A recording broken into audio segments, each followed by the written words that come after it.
So good morning, bago tayo pumunta sa kabilang bahay, and meron muna akong sasabihin sa inyo ngayon kung saan talaga ako na-inspired saan talaga kami ni Mark na-inspired magpagawa ng bahay, para malaman nyo din kung bakit tayo nagpagawa ng bahay, diba?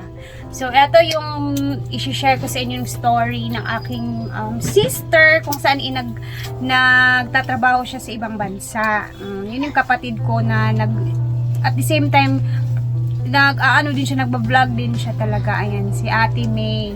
So, nasa siya ngayon, sa Saudi mismo. And then, pila na siya ka-years, Beb? So, magto 2 years na siya doon sa Saudi. So, alam niyo naman yung sahod talaga sa mga OFW. Hindi naman siya ganun kalakihan, no? So, meron kaming bahay dito sa banda, sa area nila Bating at nila basta dito sa Baybay, Kinabakang na area. So, meron kaming maliit na lupa dyan. Paunti-unti niyang pinapagawa habang nagtatrabaho din siya sa Saudi. So, alam niyo yung sahod ng Saudi ngayon nasa 30,000 a month. So, meron siyang 3 anak. Oo, meron siyang 3 anak. And then, ayun, pinagkakasya na talaga yung sahod niya. At the same time, nagpapagawa siya ng bahay na pakonti-konti lang or paunti-unti, dahan-dahan lang talaga. So, pinagkakasya niya yung sahod niya.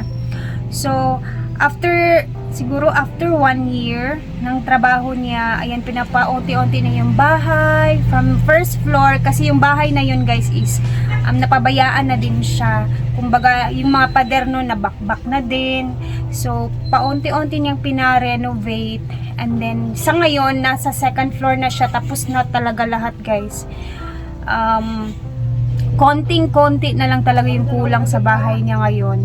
And then, na-inspired ako sa sister ko. Syempre, pinaka-eldest namin na sister. Isipin nyo, nasa Saudi siya, 30,000 something yung sahod niya. And then, nakuha niyang magpagawa ng bahay at may patayo niya ang bahay na pangarap niya, 'di ba? So doon ako na-inspired din talaga sa kanya, kasi naisip ko, grabe no, nakaya nga ng kapatid ko magpagawa ng bahay na pinagkakasya na yung sahod niya sa pamilya niya, allowance niya, at the same time nagpapatrabaho siya ng bahay. So ganun ka yung effect sa akin ba, parang siyang, uy, kaya nga ng ate ko, na nagawa nga ng ate ko, ako pa kaya, 'di ba? So, ako pa kaya na isa ang anak. May mga panahon pa noon na as in grabe yung stress niya, na tumatawag lang bigla, iyak ng iyak, ganito, ganon yan, kailangan ko ng support mo muna sa ngayon kasi nagkulang ako sa budget. May mga ganyan talaga, hindi yan mawawala. So, happy ako sa kapatid ko kasi sa ngayon na na siya, okay na siya, medyo relax na siya, konting-konti na lang talaga yung kulang sa kanyang bahay. And very proud ako sa kapatid kong babae kasi grabe yung sacrifice din iiyak mo naman ako. Siyempre, sacrifice ba? Kumbaga, ang hirap iwanan yung pamilya mo, yung mga anak mo, kasi kailangan mo magtrabaho, kasi meron kang goal na tapusin yung bahay. Kailangan matapos. Ganun lang, yun lang kasi yung paraan na nakita niya. So, sobrang inspired ako and proud ako sa kapatid ko.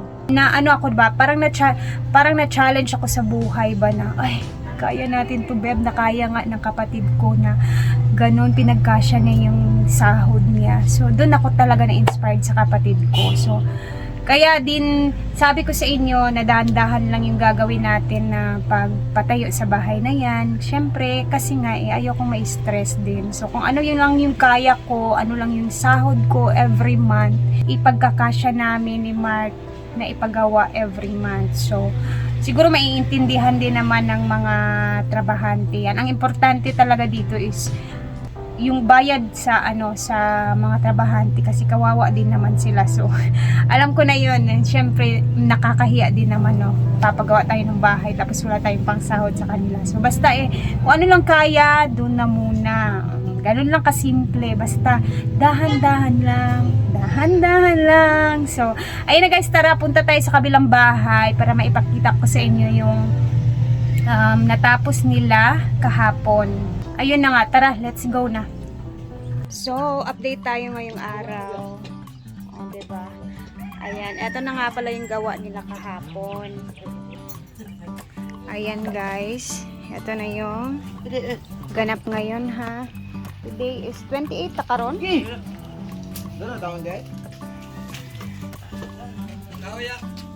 Ayan, 2 puntos, 2-3 na tanan. 2-3 tanan? Oo. Ayan na guys, meron na silang haliging napatayo kahapon. Ayan. Akong pang sweldo. Ang importante ang sweldo man. Okay na Ha, si Kuya. Ang importante ang sweldo, Ginoo ko. Maulaw ta. Oh, bahala ng materialis di, ang importante ang sweldo. Mo jud na diha. Guys, meron na sila ditong napatayo na isang haligi. O, di ba? Dali naman din ni siya maugan, no? Abi na ko abdan pa ni siya pila ka adlaw. So si Habi, nag-uusap-usap sila ni ano daan. Ni Foreman. Magpapaad si Foreman ng kahoy. Dami palang haligi ito, guys. 1, 2, 3, 4, 5, 6, 7, 8, 8 haligi. Grabe, no?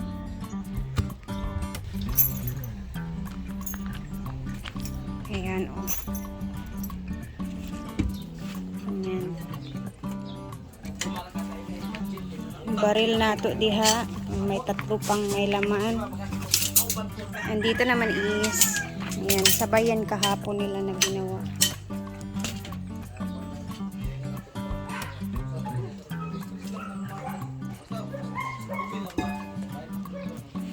Daghan day kay nino 8 kabuok na haligi.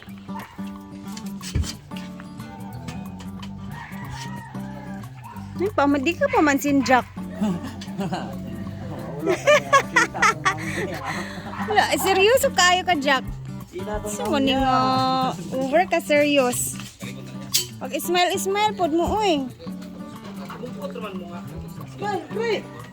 Kita ang kagwapo ba? Ito naman dito is babakbakin pa to nila. Tsaka na to bakbakin, guys, pag may haligi na dito na area.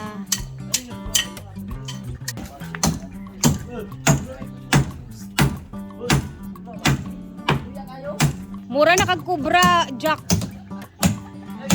Giliwat tayo ka sa... Oh.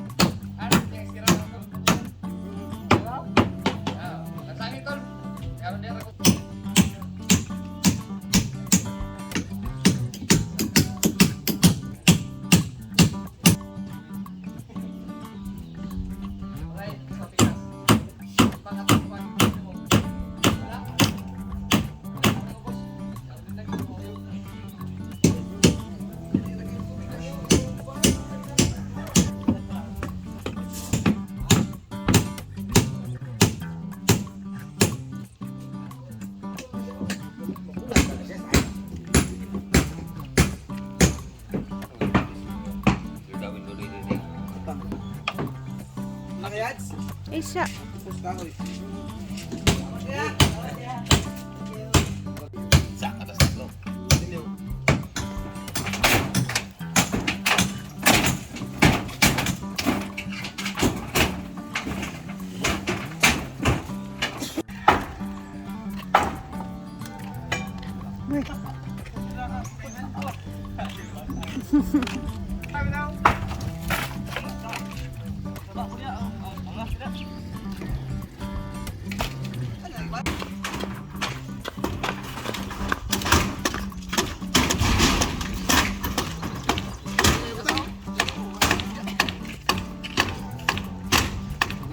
Yung kahoy talaga neto yung may anay, guys, eh. As in.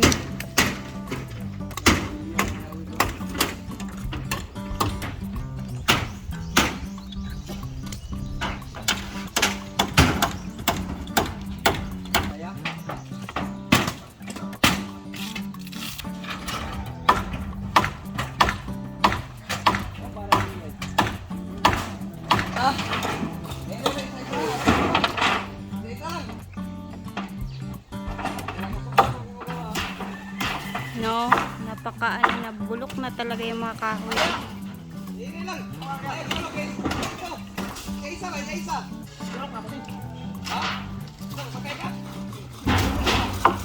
Oh, di yun. Ay, napakainit.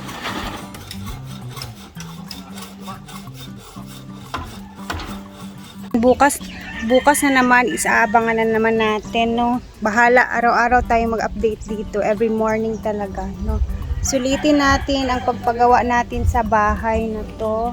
Lahat ng mga ganap dito, ipapakita natin. Syempre, at least kahit papano, meron tayong nakita na mga ganap everyday ba? Oo, para hindi masayang yung ating everyday na ginagawa. Ang ganda pala ng roof dito sa kabilang bahay, oh. Ayan, so bukas another update na naman tayo, guys, no? Kasi etong ginawa nila ngayon dito is kahapon pa to na ganap. Kumbaga every morning kasi ako napakaaga ko dito pumupunta. So yung napapakita ko dito every morning sa inyo na upload ko is kumbaga kahapon nila naganap yan na ito, like parang itong haligi na to ngayon, ayan, kahapon to nila nagawa. So ayan, nakatayo na siya.